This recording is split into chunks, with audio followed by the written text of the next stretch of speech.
Hola, selamat datang di dunia ninja beruang. Di sini kita akan ngebahas semua hal yang mau gue bahas. Di video kali ini gue ingin ngebahas tentang seorang kaisar terlama Jepang dan juga kaisar Jepang yang pemerintahannya cukup kontroversial. Dia adalah sang Showa Kaisar Hirohito. Sebelum masuk ke pembahasannya, gue mau minta tolong dong untuk bantu klik tombol subscribe-nya untuk mensupport channel ini dan aktifin loncengnya supaya kalian gak ketinggalan video-video dari Ninja Beruang. Makasih ya.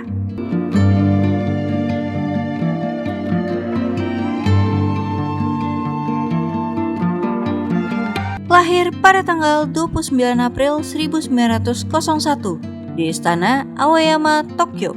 Ayahnya adalah putra mahkota pada saat itu, yaitu Pangeran Yoshihito, dan ibunya adalah Putri Teme Sadako. Tak lama setelah lahir, ia langsung dibawa dan dirawat oleh seorang wakil laksamana Angkatan Laut Jepang sebagai tradisi pada tahun 1904. Saat kembali tinggal bersama orang tuanya, ia lebih dekat dengan sang ibu dibandingkan dengan ayahnya yang pada saat itu menjadi putra mahkota. Hirohito mengenyam pendidikan awal di Gakushin Peer School dari April 1908 hingga April 1914. Kemudian, mendapatkan pendidikan khusus untuk putra mahkota di Istana Akasaka dari tahun 1914 sampai Februari 1921. Selama sekolah, ia dididik sangat ketat dalam hal-hal militer dan agama, bersama dengan mata pelajaran lainnya seperti matematika dan fisika. Di tahun 1912, ayahnya meneruskan tahta sebagai kaisar Jepang, namun Hirohito secara resmi diangkat sebagai putra mahkota baru pada tanggal 16 November 1916. Pada tahun 1922, ia mengadakan kunjungan ke Inggris dan sejumlah negara di Eropa. Ia menjadi anggota keluarga kekaisaran Jepang yang pertama pergi ke luar negeri. Kunjungan ini dianggap kelompok sayap kanan sebagai sesuatu yang melanggar budaya dan membuat terjadinya kericuhan sehingga menewaskan Perdana Menteri Hamaguchi. Sekembalinya ia ke Jepang, ia ditugaskan sebagai wali ayahnya karena kondisi kesehatan ayahnya yang memburuk. Lalu pada tahun 1924, Pangeran Hirohito menikahi Putri Nagako dan pernikahan mereka dikaruniai 7 orang anak. Saat ayahnya meninggal di tahun 1926, ia diangkat menjadi kaisar Jepang menggantikan ayahnya. Namun, secara resmi ia baru dilantik di tahun 1928.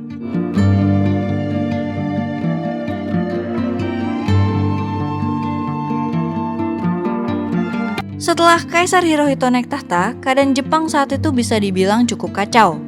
Pada masa awal kekuasaannya, terjadi masalah ekonomi dan juga politik di dalam negeri.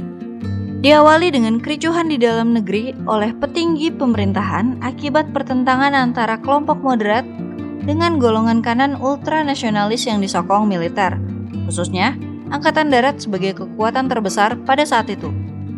Kelompok moderat adalah kelompok yang berpikiran lebih terbuka dan mencoba menerima pengaruh negara asing. Sedangkan, kelompok ultranasionalis merupakan kelompok yang sangat menjunjung tinggi negaranya dan mementingkan kepentingan negaranya lebih dari apapun. Akibatnya, sejumlah pejabat tinggi, pengusaha, dan tokoh-tokoh penting negara terbunuh dalam insiden militer 26 Februari 1936. Akibat kekacauan tersebut, Kaisar Hirohito sendiri akhirnya turun tangan dan memerintahkan pasukan angkatan bersenjata kekaisaran untuk menyelesaikan hal ini dan memastikan loyalitas dari seluruh keluarga kekaisaran. Bukan hanya dari dalam negeri, hubungan Jepang dengan negara-negara lainnya bisa dibilang tidak terlalu baik.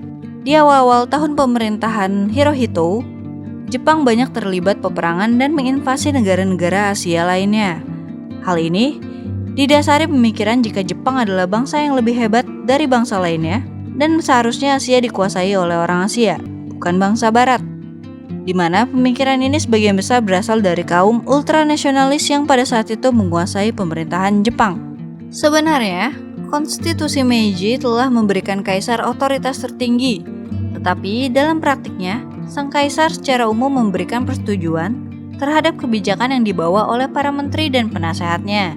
Sehingga pada saat itu Kaisar menyetujui untuk mengikuti perang karena terpengaruh oleh banyak menteri dan penasehatnya yang sebagian besar berasal dari kaum ultranasionalis dan militer.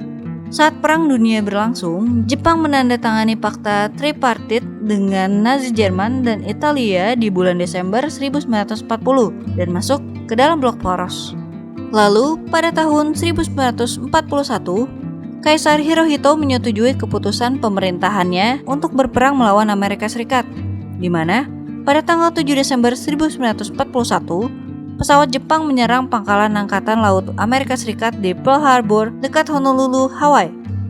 Serangan ini mengakibatkan 18 kapal Amerika Serikat hancur dan korban jiwa mencapai hampir 2.500 orang. Amerika yang geram mendeklarasikan perang terhadap Jepang dan resmi berpartisipasi dalam Perang Dunia Kedua. Meskipun Jepang berperang dengan totalitas dan strategi yang cukup baik, namun, seiring berjalannya waktu, Jepang mengalami kesulitan dalam peperangan, seperti sumber daya yang semakin terbatas. Di pertengahan 1944, beberapa pemimpin militer Jepang menyadari jika mereka tak mungkin bisa memenangkan perang. Lalu mantan Perdana Menteri Jepang, Fumimaro Kono, bertemu dengan Kaisar dalam beberapa kesempatan di bulan Februari 1945 dan memohon pada Kaisar untuk mulai mendiskusikan persyaratan menyerah. Kaisar menolak sarannya pada saat itu karena ia diberitahu oleh beberapa pemimpin militer dan Perdana Menteri Jepang jika peperangan masih mungkin dimenangkan oleh Jepang. Hingga akhirnya, pada 6 Agustus 1945, bom atom dijatuhkan di kota Hiroshima dan memporak-porandakan kota tersebut. Sayangnya, Kaisar baru mendapatkan berita tersebut 12 jam setelah kejadian. Meskipun kejadian Hiroshima sangat membuat Jepang terpukul, tapi Kaisar maupun kabinet Jepang tidak menerima menyerah tanpa syarat pada saat itu. Tapi, harapan Kaisar hancur ketika pada tanggal 9 Agustus 1945, bom atom kembali dijatuhkan di kota Nagasaki. Dan di hari yang sama, Uni Soviet meluncurkan invasi ke Manchuria yang membuat Jepang semakin terpojok. Malam itu, dalam pertemuan dengan pemimpin lain, Hirohito menyatakan niatnya untuk menerima deklarasi Potsdam. Dan akhirnya, pada tanggal 15 Agustus 1945, Kaisar Hirohito membacakan pengumuman bersejarah melalui radio di mana ia menerima kekalahan Jepang. Bagi masyarakat Jepang, ini adalah pertama kalinya mereka mendengar suara dari sang kaisar.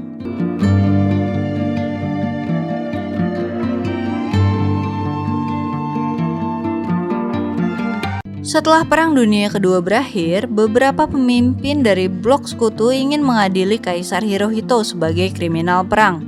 Tetapi, Jenderal MacArthur dari Amerika Serikat tidak menyetujui hal ini karena merasa akan lebih mudah memenangkan hati rakyat Jepang dan untuk memperkenalkan reformasi demokrasi jika seorang kaisar tetap berkuasa. MacArthur membuat kesepakatan dengan sang kaisar yang meliputi penerapan konstitusi baru bagi Jepang dan menolak aspek kedewaan dari seorang kaisar.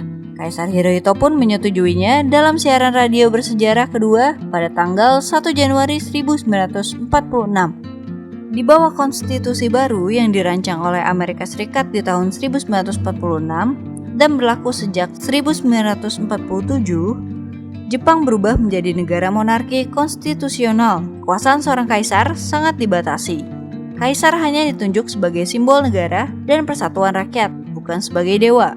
Kedudukan kaisar pada tahtanya didasarkan pada konstitusi baru yang diterapkan 3 Mei 1947 yang dinamakan Konstitusi Jepang atau Konstitusi Pasca Perang, yang menetapkan kaisar sebagai lambang atau simbol dari kepala negara sebagaimana kerajaan atau monarki konstitusional. Konstitusi ini menggantikan konstitusi Meiji pada era Meiji di mana kaisar sebagai pemegang komando dan kekuasaan tertinggi. Setelah itu, Kaisar Hirohito mulai membuat banyak penampilan publik dan mengizinkan publikasi gambar dan cerita tentang kehidupan pribadi dan keluarganya. Dari tahun 1947 hingga 1951, Kaisar Hirohito mengelilingi Jepang dan mengawasi upaya rekonstruksi pasca perang. Hal tersebut dilakukan untuk membawa keluarga kekaisaran Jepang lebih dekat dengan rakyat. Kependudukan Amerika Serikat di Jepang berakhir pada tahun 1952. Setelah itu, di tangan Kaisar Hirohito, Jepang mengalami periode pertumbuhan ekonomi yang sangat cepat. Selain di dalam negeri, Kaisar Hirohito juga berpergian ke luar negeri seperti Eropa dan Amerika Serikat untuk membangun kerjasama. Kaisar sangat tertarik dengan penelitian biologi laut dan menerbitkan karya-karya ilmiah di bidang ini. Pada akhir hidupnya, Kaisar Hirohito meninggal karena kanker usus 12 jari pada tanggal 7 Januari 1989 setelah berkuasa selama hampir 64 tahun. Membuatnya menjadi kaisar yang paling lama memerintah dalam sejarah Jepang. Lalu anaknya, Akihito, naik takhta menggantikannya. Setelah meninggal, sesuai dengan tradisi Jepang, ia menerima nama sesuai era yang ia pimpin. Ia mendapatkan nama Kaisar Showa, yang diartikan perdamaian yang tercerahkan.